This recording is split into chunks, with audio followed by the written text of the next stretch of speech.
రైతులారా, వరిలో ఎక్కువ పిలకలు రావాలన్నా, పత్తి పంటలో మంచి దిగుబడిని మీరు పొందాలన్నా, అలాగే మిరప పంటలో మంచి పూత మంచి కాయ రావాలన్నా ఈ ఒక్క బయో ఫెర్టిలైజర్ ని ఖచ్చితంగా మీ పంటలో వాడాల్సిందే. రైతులారా, ఈ బయో ఫెర్టిలైజర్ ని ఇప్పటికే మీ పంటలో వాడుండొచ్చు, కాకపోతే దీన్ని వాడాల్సిన సరైన పద్ధతి అలాగే దీంట్లో ఉండే రకాలు అవన్నీ తెలుసుకోకపోతే ఈ బయో ఫెర్టిలైజర్ మీ పంటలో పనిచేయకపోవచ్చు. అసలు ఈ బయో ఫెర్టిలైజర్ వచ్చేసి మైకోరైజా. ఈ ఒక్క బయో ఫెర్టిలైజర్ ఏ పంటకి ఏ ఫెర్టిలైజర్ ని ఏ సమయంలో ఏ ఎరువుతో పాటు కలిసి ఇవ్వాలో తెలుసుకుంటే ఈ బయో ఫెర్టిలైజర్ యొక్క రిజల్ట్స్ అనేవి మీ పంటలో బాగా వస్తాయి.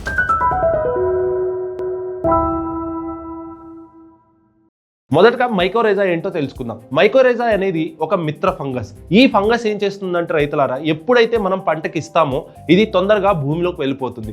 వెళ్ళిపోగానే ఇది ఒక పంటకి స్నేహితుల్లాగా పనిచేస్తుంది. అది ఎలా అంటే, ఎప్పుడైతే పంట తన ఆహారాన్ని తయారు చేసుకుంటుందో, అంటే మొక్క తన ఆహారాన్ని తయారు చేసుకుంటుందో, తయారు చేసుకున్న వెంటనే ఈ మైకోరైజా ఏం చేస్తుందంటే ఆ మొక్క నుంచి ఆ ఆహారాన్ని తీసుకొని తను జీవిస్తూ, అలాగే ఇది భూమి లోపలికి ఇంకా లోతుగా వెళ్ళి ఫాస్ఫరస్ కావచ్చు, జింక్ కావచ్చు, అలాగే పొటాష్ కావచ్చు, ఇలాంటి న్యూట్రియంట్స్ అన్నిటిని ఎక్కడైతే మొక్క వెళ్ళి తీసుకోలేదో వాటన్ని న్యూట్రియంట్స్ ని తీసుకొచ్చి మళ్ళీ మొక్కకు ఇస్తుంది.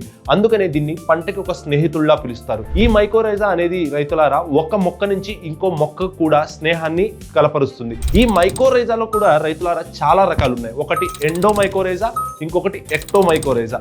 ఎక్టోమైకోరైజా అంటే రైతులారా, ఎక్టోమైకోరైజా ఏం చేస్తుందంటే ఇది మొక్క రూట్ లోపలికి అనేది వెళ్ళదు. రూట్ లోపలికి వెళ్లకుండా బయటే ఇది మన న్యూట్రియంట్స్ ని తీసుకొచ్చి అక్కడ వదిలేస్తుంది. దాని ద్వారా పంట ఏంటంటే మళ్ళీ రూట్స్ ద్వారా న్యూట్రియంట్స్ ని తీసుకోవాల్సి వస్తుంది.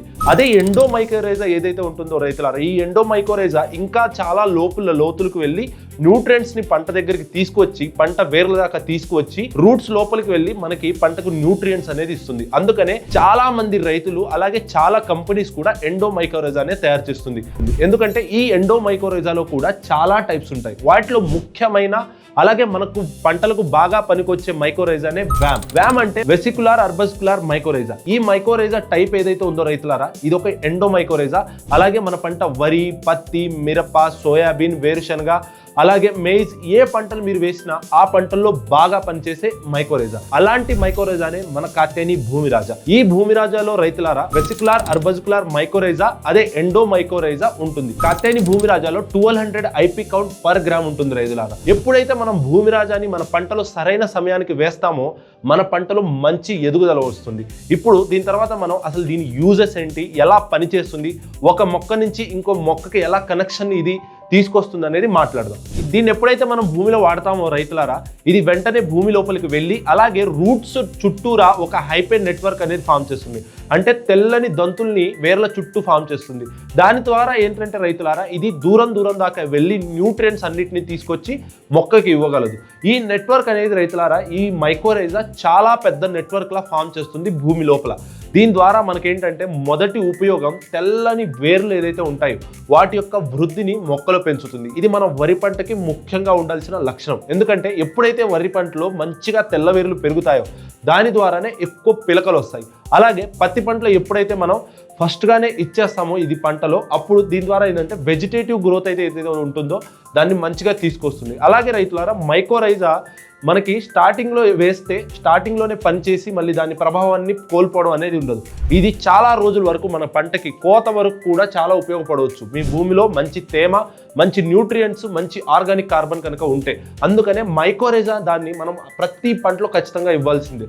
అలాగే దీని రెండు యూజ్ వచ్చేసి రైతులారా, జింక్ అనే న్యూట్రియంట్ కావచ్చు, పొటాష్ అనే న్యూట్రియంట్ కావచ్చు, ఫాస్ఫరస్ అనే న్యూట్రియంట్ కావచ్చు, అలాగే చాలా న్యూట్రియంట్స్ ఉన్నాయి. వాటన్నిటి నుంచి భూమి లోపలికి వెళ్ళి ఇది మనకి పంట ఏదైతే తీసుకోలేదో న్యూట్రియంట్స్ని వాటన్నిటిని మొక్కకు అందిస్తుంది. అలాగే రైతులారా, పొటాష్ మరియు ఫాస్ఫరస్ అనే న్యూట్రియంట్స్ ఏంటంటే భూమిలోకి వెళ్ళిపోగానే తొందరగా అన్అవైలబుల్ ఫామ్లో వెళ్ళిపోతాయి. వాటిని కూడా అవైలబుల్ ఫామ్లో మన మైకోరైజా అనేది చేస్తుంది. మూడో ఉపయోగం వచ్చేసి ముఖ్యమైన ఉపయోగం ఏంటంటే రైతులారా, మనం ప్రతి ఖరీఫ్ పంట ఏదైతే వేస్తామో ఖరీఫ్ పంటలో డిఏపి, యూరియా, పొటాష్ అనేది మనం మొదట్లోనే వేస్తాం. మనం వేసిన వెంటనే 2 రోజులకే వర్షం పడింది అనుకోండి, ఆ వర్షంలో ఏంటంటే మన న్యూట్రియంట్స్ ఏదైతే మనం ఇచ్చామో, మనం ఏదైతే యూరియా ఇచ్చామో అదంతా నీళ్ళలో కడిగి వెళ్ళిపోతుంది. కాకపోతే మీ పంటలో మైకోరైజాని కనుక మీరు ముందే ఇచ్చుంటే, ఈ మైకోరైజా ఏం చేస్తుందంటే మీరు ఇచ్చిన డిఏపి కావచ్చు, యూరియా కావచ్చు, ఫాస్ఫరస్ కావచ్చు, వాటన్నిటిలో నుంచి న్యూట్రియంట్స్ తనలోకి తీసుకొని మొక్కకి చిన్నగా అందిస్తూ ఉంటుంది. కాబట్టి మీరు ఎటువంటి ఎరువులు మీ పంటలు ఇవ్వాలనుకున్నా దానికి ముందు మీరు మైకోరైజాని ఖచ్చితంగా ఇవ్వాల్సి వస్తుంది.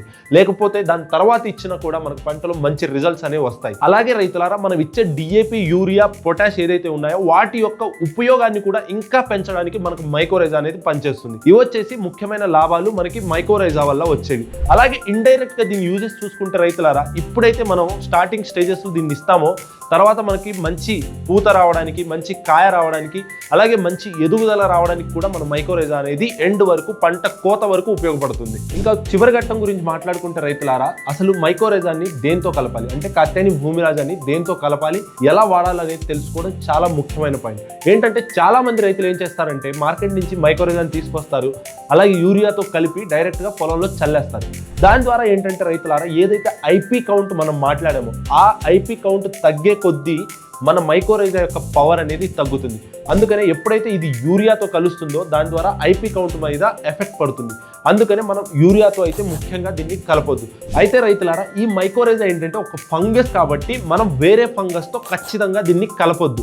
ఈ ఒక్క పాయింట్ని గుర్తుంచుకోండి. ఏదైనా మీరు ఫంగిసైడ్ వాడుతున్నా, అలాగే బయో ఫంగిసైడ్స్ ఏమైనా వాడుతున్నా, అలాగే బయో పెస్టిసైడ్స్లో కూడా కొన్ని ఫంగస్లు ఉంటాయి, వాటిలో కూడా వీటిని మనం కలిపి వాడొద్దు. ముఖ్యంగా ఓన్లీ కెమికల్ పెస్టిసైడ్స్ వాటితో కలిపి వాడొచ్చు, ఎటువంటి ఇష్యూ ఉండదు. అలాగే రైతులారా, ముఖ్యంగా మీరు ఏం చేయండి అంటే ఎప్పుడైతే మీరు మైకోరైజాని తీసుకొస్తారో కొద్దిగా మట్టి తీసుకోండి, ఆ మట్టిలో ఈ మైకోరైజాని కలిపి మన పొలంలో చల్లేయండి. అది ఇంకా చాలా సేఫ్ అనమాట. ఎందుకంటే దాని ద్వారా ఎటువంటి ఐపీ కౌంట్ మనకి ఎఫెక్ట్ అవ్వదు.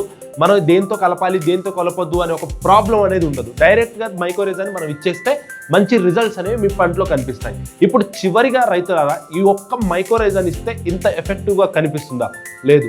దీంతో పాటు మీరు కనుక కాత్యాయని వారి యాక్టివేటెడ్ హ్యూమిక్ ప్లస్ ఫల్విక్ యాసిడ్ని కలిపి కనుక ఇస్తే మీ పంటలో ఇంకా ఎక్కువ రిజల్ట్స్ అనేవి కనిపిస్తాయి. ఎందుకంటే భూమిరాజా ఏం చేస్తుంది, సింబయాటిక్ రిలేషన్ ద్వారా మనం పంటలో ఎక్కడెక్కడి నుంచో న్యూట్రియంట్స్ని తీసుకొచ్చి మొక్కకి ఇస్తుంది. ఈ activated humic plus fulvic acid ఏం చేస్తుందంటే మనం ఏదైతే మైకోరైజాని స్టార్టింగ్ లో ఇచ్చామో దానికి సపోర్ట్ చేయడానికి ఇంకా ఎక్కువగా పనిచేస్తుంది రైతులారా. ఒకవేళ మీరు మైకోరైజాని పంటలో ముందుగానే ఇచ్చేసి తర్వాత డ్రెంచింగ్ ద్వారా కానీ, అలాగే యూరియా కాకపోతే డిఏపి, పొటాష్ ద్వారా కానీ మన హ్యూమిక్ యాసిడ్ ని కలిపి ఇచ్చిన ఈ మైకోరైజా వర్క్ అనేది ఇంకా ఎక్కువగా పెరుగుతుంది. ఈ activated humic plus fulvic acid యొక్క వర్క్ ఇంకా పూర్తిగా తెలుసుకోవాలంటే ఇక్కడ ఒక వీడియో మేము పిన్ చేస్తున్నాం, అక్కడికి వెళ్ళి మీకు తెలుసుకోవచ్చు. అయితే ఇప్పుడు ఫైనల్ గా దీని డోసెస్ అనే గురించి మాట్లాడుకుందాం. భూమిరాజా డోస్ వచ్చేసి రైతులారా 4 నుంచి 8 కిలోలు ప్రతి ఎకరానికి మీరు ఇవ్వచ్చు. అలాగే దీన్ని మనం చెప్పిన విధానంగానే మీరు పంటలో వాడండి. అప్పుడు ఈ డోస్ సరిపోతుంది 4 కిలోల నుంచి 8 కిలోల వరకు. అయితే రైతులారా, ఇది మైకోరైజా యొక్క మొత్తం స్టోరీ అనేది. ఈ మైకోరైజాని మీ పంటలో ఇప్పుడే కాత్యాయని వారి భూమిరాజాని కొని వాడండి. అలాగే మంచి రిజల్ట్స్ని మీ పంటలో పొందండి. ఒక్క మాట వెళ్లే ముందు ఖచ్చితంగా మైకోరైజాని మీ పంటలో స్టార్టింగ్ స్టేజెస్లోనే వాడండి. దానివల్లే మీకు మంచి రిజల్ట్స్ అనేవి వస్తాయి. ఇప్పుడు దాకా వీడియోని చూసినందుకు ధన్యవాదాలు. ఛానల్ని సబ్స్క్రైబ్ చేయండి. కలుద్దాం నెక్స్ట్ వీడియోలో.